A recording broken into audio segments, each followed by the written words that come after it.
It's a funny thing about mothers and fathers. Even when their own child is the most disgusting little blister you could ever imagine, they still think that he or she is wonderful.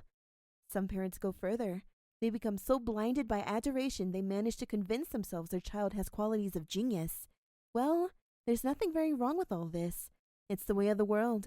It is only when parents begin telling us about the brilliance of their own revolting offspring that we start shouting, "Bring us a basin, we're going to be sick!"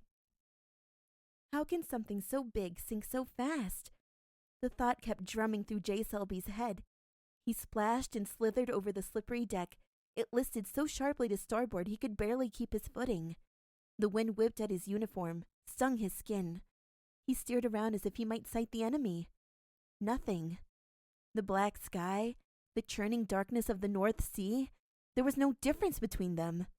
"No lifeboats!" The shouts rose above the roar of the sea. "They've taken the lifeboats." There was a crew of 173 on board HMS Ascendant, tough, capable sailors, all of them. They shouldn't be screaming, Jay thought. He clung onto a rail as a crowd of ratings scrambled past him.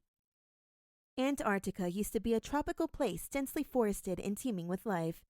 But then the continent started to drift south, and by the time it was done drifting, the dense forests had all been replaced with a new ground cover, ice. As for the former inhabitants, they had all died or moved on long ago. Well, almost all of them. Legend has it that one tribe stayed behind. Perhaps they thought the change in weather was only temporary, or maybe they were just stubborn. But whatever their reasons, these stalwart souls refused to leave.